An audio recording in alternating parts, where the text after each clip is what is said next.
Halo semuanya dan selamat datang. Nah, hari ini kita bakal ngobrolin sesuatu yang namanya keren banget, berpikir komputasional. Kedengarannya rumit ya? Tenang, ini sebenarnya adalah kekuatan super rahasia yang udah kita semua punya. Yuk kita kupas tuntas bareng-bareng. Oke, kita mulai dari sesuatu yang kayaknya semua orang pernah ngalamin deh. Sebuah situasi di mana kita dihadapkan sama satu tugas yang gede banget, rumit, sampai rasanya tuh mustahil buat dikerjain. Bingung mau mulai dari mana. Pernah nggak sih kamu ngelihat satu tantangan besar terus langsung mikir, waduh ini gimana mulainya? Pasti pernah kan? Saya yakin kita semua pernah ada di posisi itu. Contoh paling gampang deh, ngerencanain pesta ulang tahun. Begitu dapat tugas itu, otak kita langsung rame, mikirin siapa aja yang diundang, dekorasinya gimana, makanannya apa, musiknya, permainannya. Wah, semuanya campur aduk jadi satu kayak benang kusut. Nah, ini dia nih contoh nyata dari masalah yang bikin pusing. Tapi, gimana kalau ternyata ada cara buat ngatasin kekacauan tadi? Ada sebuah metode, sebuah senjata rahasia buat ngubah masalah segede gaban itu jadi langkah-langkah kecil yang gampang diurus. Penasaran kan? Nah, disinilah kita akan bahas solusinya. Dan inilah dia, berpikir komputasional. Eits, jangan ketipu sama namanya ya. Ini bukan berarti kita harus jadi robot atau komputer. Sama sekali bukan. Ini tuh justru keahlian manusia. Cara kita mikir buat nyari solusi yang logis dan terstruktur. Anggap aja ini kayak blueprint buat mecahin masalah. Dan blueprint ini punya 4 pilar utama. Atau biar lebih seru, kita sebut aja ini 4 kekuatan super yang bakal kita pelajari. Dengan 4 kekuatan ini, kita bisa mengubah kekacauan jadi sesuatu yang rapi dan teratur. Oke, ini 2 keempat kekuatan super kita. Yang pertama, dekomposisi. Kedua, pengenalan pola. Ketiga, abstraksi. Dan yang keempat, berpikir algoritmik. Ini tuh kayak toolkit di otak kita yang bisa dipakai buat mecahin masalah apa aja. Yuk kita bongkar satu persatu. Oke, kekuatan super nomor 1, dekomposisi. Gampangnya gini, dekomposisi itu seni buat motong-motong masalah. Jadi, masalah yang tadinya kelihatan gede dan serem, kita potong-potong jadi bagian-bagian yang lebih kecil yang lebih gampang dikelola. Mirip kayak motong pizza lah. Nggak mungkin kan kita makan satu loyang utuh sekaligus? Nah, inget kan soal pesta ulang tahun yang bikin pusing tadi? Kalau kita pakai dekomposisi, tugas merencanakan pesta itu langsung pecah jadi tugas-tugas kecil. Pilih lokasi, buat daftar undangan, pesan makanan, siapin games. Tiba-tiba, semuanya jadi kelihatan lebih masuk akal dan nggak nyeremin lagi kan? Lanjut ke kekuatan super kedua, pengenalan pola.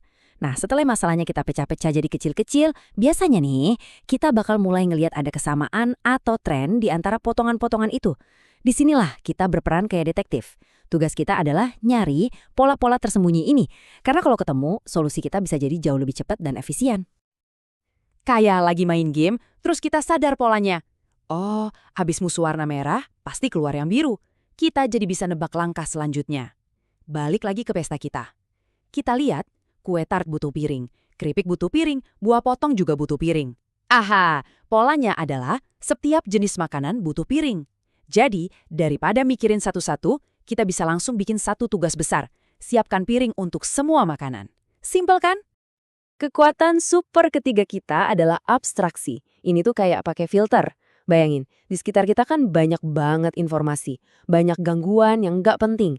Nah, abstraksi itu kemampuan kita buat nyaring semua itu. Kita buang detail-detail yang nggak relevan dan cuma fokus sama informasi kunci yang benar-benar kita butuhin buat mecahin masalah. Coba deh jawab teka-teki ini. Aku adalah tempat orang beli makanan, ada meja dan kursinya, tapi bukan di dalam rumah. Aku ini apa? Nah, pas kamu mikir restoran, otak kamu itu sebenarnya lagi melakukan abstraksi secara otomatis.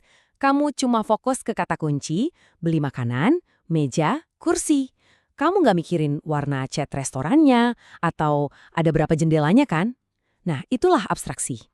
Dan kekuatan super yang terakhir, yang keempat, berpikir algoritmik. Oke, jadi kita udah mecah-mecah masalahnya, udah nemuin polanya, udah nyaring informasi yang penting, terus apa? Nah, sekarang saatnya kita nyusun semuanya jadi satu rencana yang jelas, langkah demi langkah.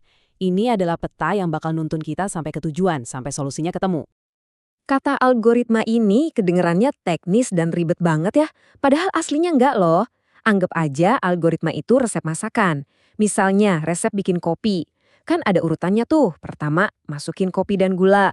Kedua, tuang air panas. Ketiga, aduk. Urutannya nggak boleh kebalik kan? Nah, algoritma itu persis kayak gitu. Cuma sekumpulan instruksi yang urutannya jelas buat nyelesain sesuatu. Oke, jadi sekarang kita udah jago nih ngerencanain pesta pakai 4 kekuatan super tadi. Tapi mungkin kamu bertanya-tanya, terus hubungannya sama komputer dan coding apa?